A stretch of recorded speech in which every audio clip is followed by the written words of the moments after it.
যারা প্রস্তাবের পক্ষে তারা উঠে দাঁড়ান।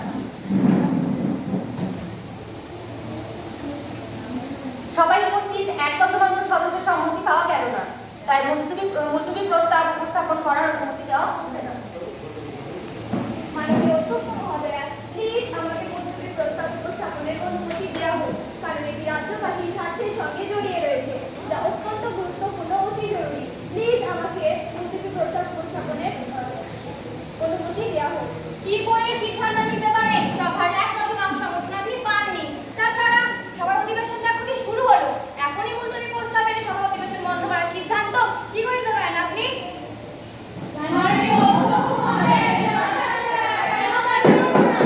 Honorable members, please maintain silence. আমার অনুরোধ, আপনারা নিজেদের আসন গ্রহণ করুন। সবাই মুলতবি প্রস্তাব অনুমোদনের জন্য যারা সপক্ষে তারা হ্যাঁ করুন, আর যারা বিপক্ষে তারা না বলুন। ধ্বনি ভোটের মাধ্যমে সবাই মুলতবি প্রস্তাব বাতিল হলো। এবার দৃষ্টি আকর্ষণীয় প্রস্তাব। মাননীয় অধ্যক্ষ মহোদয়, আমার দৃষ্টি আকর্ষণীয় প্রস্তাব পূর্বে বিধানসভায় আপনার অনুমতি পাওয়ার জন্য জমা করা হয়েছে। দয়া করে প্রস্তাবটি সভাকক্ষে উপস্থাপন করার অনুমতিকে বাধিত করুন। Permission is granted. ধন্যবাদ অধ্যক্ষ মহোদয়। আমি শ্রী সন্দীপ রায়। মাননীয় অধ্যক্ষ মহোদয়, আমাদের রাজ্যের বেশ কয়েকটি জেলায় প্রাথমিক শিক্ষার্থী 5 বছর পরেও মৌলিক পড়ায় দক্ষ নয়। একটি শিশু 5 বছর অতিবাহিত করার পরেও অক্ষরাগ্রহ কমছে, দক্ষতা তলানিতে পৌঁছাচ্ছে। মাননীয় অধ্যক্ষ মহোদয়, এর সমাধান স্বরূপ FLN ভিত্তিক 12 সপ্তাহের ইন্টারভেনশন দরকার এবং প্রশিক্ষিত শিক্ষক ও মনিটরিং দরকার। আমি এ বিষয়ে শিক্ষা দপ্তরের মন্ত্রীর দৃষ্টি আকর্ষণ করছি। ধন্যবাদ অধ্যক্ষ মহোদয়।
এবং মৎস্যজীবীদের নিখোঁজ হওয়া ও পরে মৃতদেহ উদ্ধারের খবর আমরা প্রায়শই দেখতে পাই। এই মৎস্যজীবীদের নিরাপত্তার ব্যাপারগুলি আরো জোরদার করলে আমার মনে হয় অকালে প্রতি বছর মৎস্যজীবীদের এত হারাতে হয় না। এই তো সেদিন কাকদ্বীপের গম্ভীর চরের কাছে ট্রলারে মাছ ধরতে যাওয়া মৎস্যজীবীদের ট্রলারে যোগাযোগ বিচ্ছিন্ন হয়ে যায়। 5 দিন পর সেই ট্রলার থেকে 11 জন মৎস্যজীবীদের পচা গলা দেহ উদ্ধার হয়। মাননীয় অধ্যক্ষ মহোদয়ের কাছে সেই দেহগুলি শনাক্তকরণ করতে গিয়ে পরিবারগুলির কি যে নাজেহাল অবস্থা, বহুজনের সন্ধান পাওয়া যায়নি। আমার বক্তব্য হলো মৎস্যজীবীদের এই মাছ ধরতে যাওয়াকে সুরক্ষা দিতে যাতে এইভাবে প্রতি বছর মৎস্যজীবীদের অকালে মৃত্যু না হয়। রাজ্যের মৎস্য দপ্তরের মন্ত্রীর কাছে আমার এই আবেদন। Honorable Minister of Fisheries, you may now respond to the question. ধন্যবাদ অধ্যক্ষ মহোদয়া। আমরা এই সমস্যা সমাধানের লক্ষ্যে বহু বছর ধরে পূর্বোত্তর ধরার পরিবেশী লক্ষ্য করেছি, কিন্তু আমাদের সরকার এই ক্ষতি পুনরাবৃত্তি আর হতে দেবে না। তার কারণ টু ওয়ে ট্রান্সপন্ডার ম্যাসিভ বসানোর উপর জোর দিয়েছি। এটি হলো ওয়্যারলেস ট্র্যাকিং ডিভাইস যা রেডিও ফ্রিকোয়েন্সি ও সমুদ্রে যাওয়া ট্রলারদের সঙ্গে যোগাযোগ করে তোলে। ট্রলার বসানো এই বিশেষ যন্ত্রের মাধ্যমে মৎস্যজীবীরাও যেমন সহজে কথা বলতে পারবে, তেমনি অন্যান্য তথ্য আদান প্রদান সহজ করা যাবে। এই গভীর সমুদ্রে মাছ ধরতে যাওয়া ট্রলারদের গতিবিধির ওপর নজরের পাশাপাশি কোন অংশে বেশি বা কম মাছ আছে বা কোন অংশে কচ্ছপের অবস্থান আছে সেই সম্পর্কেও জানতে পারবেন মৎস্যজীবীরা। মৎস্য দপ্তর সূত্রে জানা গেছে দীঘা মোহনা উপকূলে 1,500-এর বেশি ট্রলার লঞ্চ হয়েছে। এর মধ্যে এখনো পর্যন্ত শঙ্করপুর ও দীঘায় 200-এর বেশি ট্রলারে এই মেশিন বসানো হয়েছে। প্রতিটি ট্রলারে এই মেশিন বসানোর পরামর্শ দেওয়া হয়েছে এবং মৎস্যজীবীদের ফোনে একটি বিশেষ অ্যাপ ইনস্টল করা হবে। স্যাটেলাইট প্রযুক্তির কারণে প্রাকৃতিক বিপর্যয়েও এই আধুনিক ডিভাইস কাজ করবে। নিরাপত্তার কারণে প্রতিটি ট্রলারে এই আধুনিক ডিভাইস বসানোর পরামর্শ দেওয়া হয়েছে। ধন্যবাদ অধ্যক্ষ মহোদয়া। জনস্বার্থ সম্বন্ধীয় জরুরি ও গুরুত্বপূর্ণ বিষয়ে স্বল্পকালীন আলোচনা। আমি শ্রী সন্দীপ রায়। জনস্বার্থ সম্বন্ধীয় জরুরি গুরুত্বপূর্ণ আলোচনার বিষয়ে আমি আগের দিনই সাবমিট করেছি। আমার বক্তব্য বলতে যাওয়ার অনুমতি চাইছি। আপনাকে অনুমতি দেওয়া হবে। ধন্যবাদ অধ্যক্ষ মহোদয়।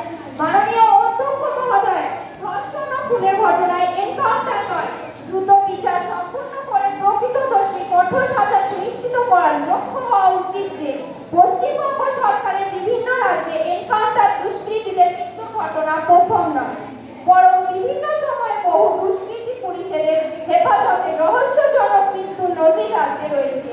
এগুলির মধ্যে বেশ কিছু এনকাউন্টার ছিল বলে ধরে নেওয়া যায়। মাননীয় অধ্যক্ষ মহোদয়,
You may proceed with your statement.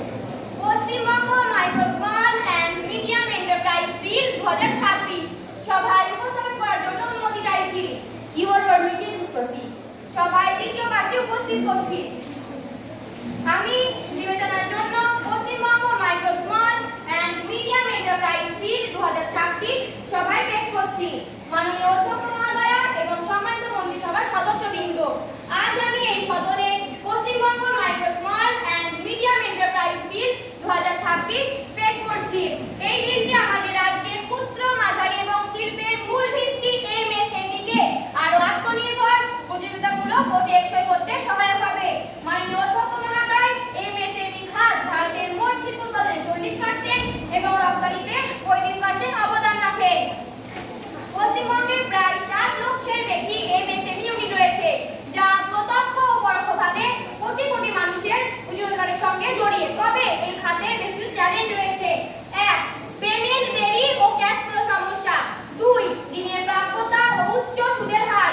3. প্রযুক্তিগতভাবে পিছিয়ে পড়া। 4. অবকাঠামোর অভাব। 5. বাজারে পৌঁছানোর সুযোগ সীমিত। এই চ্যালেঞ্জগুলোর মোকাবিলা ও এমএসএমই কে আত্মনির্ভর করতে এই বিলটি অত্যন্ত গুরুত্বপূর্ণ। বিলের গুরুত্বপূর্ণ প্রাবধান। মাননীয় অধ্যক্ষ মহোদয়, এই বিলের কিছু গুরুত্বপূর্ণ প্রাবধান আমি তুলে ধরছি। 1. রাজ্যে এমএসএমই বোর্ড গঠন। একটি পশ্চিমবঙ্গ বোর্ড গঠন করা হবে, যা বার্ষিক নীতি, কর্মপরিকল্পনা ও বাজেট প্রস্তাব তৈরি করবে। বোর্ডে থাকবেন শিল্পমন্ত্রী, এমএসএমই দপ্তর, অর্থ দপ্তর, ব্যাংক, শিল্প সংস্থা এবং এমএসএমই এর প্রতিনিধিরা। 2. ডিজিটাল নিবন্ধন পোর্টাল। রাজ্য একটি ফ্রি ও স্বেচ্ছাসেবী ডিজিটাল পোর্টাল চালু করবে। কেন্দ্রে নিবন্ধিত এমএসএমইরা স্বয়ংক্রিয়ভাবে রাজ্যের পোর্টালে অন্তর্ভুক্ত হবে। নিবন্ধিত এমএসএমইরা পাবে সুদ ভর্তুকি ট্যাক্স ছাড় ও সরকারি ক্রয়ের কোটা। 3. আর্থিক প্রণোদনা। 2 থেকে 5% সুদ ভর্তুকি। মহিলা যুবরা অতিরিক্ত 1%। 5 বছরের জন্য জল শুল্ক, বিদ্যুৎ শুল্ক, ভূমিকর, আংশিক মকুব। এমএসএমই ঋণ গ্যারান্টি ফান্ড। 4. অবকাঠামো ও ক্লাস্টার। প্রতিটি জেলায় এমএসএমই পার্ক তোলা, নির্দিষ্ট শিল্পের জন্য ক্লাস্টার ডেভেলপমেন্ট, স্বল্প মূল্যে জমি। 5. দ্রুত পেমেন্ট নিয়ম। রাজ্য সরকার এমএসএমইদেরকে 45 দিনের মধ্যে পেমেন্ট করবেন। 6. রাজ্যের ফ্যাসিলিটেশন কাউন্সিল। প্রতিটি জেলায় এমএসএমই ফ্যাসিলিটেশন কাউন্সিল গঠন করা হবে। 7. দক্ষতা ও প্রযুক্তি। এমএসএমইদের বিনামূল্যে প্রশিক্ষণ কর্মসূচি। Digitalization, e-commerce. নতুন মেশিন কিনলে 25% ভর্তুকি। বিশেষ সুযোগ, মহিলাদের জন্য পুনর্নির্বাসন কোঠা, গ্রামীণ আদিবাসীদের জন্য এক্সট্রা 5%। বিলের মূল উদ্দেশ্য। মাননীয় অধ্যক্ষ মহোদয়া, এই বিলের মূল উদ্দেশ্যগুলি হল: 1. রাজ্য স্তরে একটি সুসংগঠিত এমএসএমই নীতি কাঠামো তৈরি করা। 2. ডিজিটাল নিবন্ধন ও শনাক্তকরণ ব্যবস্থা চালু করে স্বচ্ছতা ও সহযোগিতা সুনিশ্চিত করা। 3. আর্থিক প্রণোদনা। সুদ ভর্তুকি বা ছাড় ঋণ গ্যারান্টি ফান্ডের মাধ্যমে এমএসএমইতে আর্থিক চাপ কমানো। 4. অবকাঠামো উন্নয়ন। এমএসএমই পার্ক, ক্লাস্টার, শেড প্রকল্পের মাধ্যমে উৎপাদন ক্ষমতা বাড়ানো। দ্রুত পেমেন্ট ও বিরোধ ব্যবস্থা নিরসন করে ক্যাশ ফ্লো ব্যবস্থা দূর করা। 5. দক্ষতা ও প্রযুক্তির আপগ্রেড। প্রশিক্ষণ, ডিজিটালাইজেশন, আরপি এন্ড ডি সহায়তার মাধ্যমে প্রতিযোগিতা বাড়ানো। 6. মহিলা, যুব, গ্রামীণ আদিবাসী উদ্যোক্তাদের বিশেষ প্রণোদনা প্রদান করা। কেন এই বিল প্রয়োজন? মাননীয় অধ্যক্ষ মহোদয়া, আমাদের রাজ্যের মূল চালিকা শক্তি হলো এমএসএমই খাত। তবে বর্তমানে এই উদ্যোক্তারা নানা সমস্যার সম্মুখীন। 1. ব্যাংক ঋণ পাওয়া কঠিন। 2. সরকারি ক্রয়ে অংশ নেওয়ার সুযোগ সীমিত। 3. প্রযুক্তিগত পিছিয়ে পড়া প্রতিযোগিতা কমে যাচ্ছে। 4. প্রতি বছর 10 লক্ষ নতুন চাকরি তৈরি হবে। 5. উৎপাদন বাড়বে 20%, রপ্তানি বাড়বে 15%। মাননীয় অধ্যক্ষ মহোদয়, এই বিল বাস্তবায়নের জন্য প্রথম 3 বছরে 2000 কোটি টাকা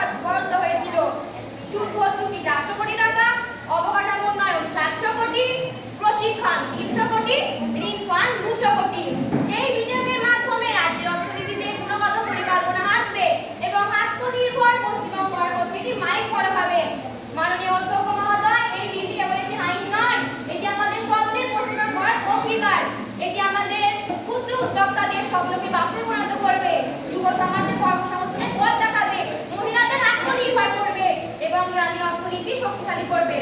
আমি এই সদনে উপস্থিত সকল সদস্যদের কাছে আবেদন করছি এই বিলটির গুরুত্ব বুঝে এই সর্বসম্মতিক্রমে বিলটি পাস করার জন্য সহযোগিতা করুন। দ্বিতীয় পাঠ, মাননীয় অধ্যক্ষ মহোদয়া, বিল যেভাবে সবাই স্থগিত করা হলো তা গ্রহণ করা হোক। ধন্যবাদ অধ্যক্ষ মহোদয়া। প্রশ্ন হলো Paschimbanga micro small and medium enterprises bill 2026 সবাই যেভাবে স্থগিত হলো তা গ্রহণ করা হোক। যারা বিলের পক্ষে আছেন তারা হ্যাঁ বলুন, হ্যাঁ হ্যাঁ হ্যাঁ। যারা বিপক্ষে আছেন তারা না বলুন। ধ্বনি ভোটে সম্মতি পাওয়ায় সবাই বিলটি গৃহীত হলো। সচিব সাধারণকে বিলটি রাজ্যপালের নিকট স্বাক্ষর করার জন্য পাঠানো হোক। বিধানসভার পরবর্তী অধিবেশন আগামীকাল শুরু হবে। আজকের মতো আমাদের সভা জাতীয় সংসদের মাধ্যমে শেষ হবে।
মাননীয় চাকরা স্কুলের টিচারকে একটু আসার জন্য অনুরোধ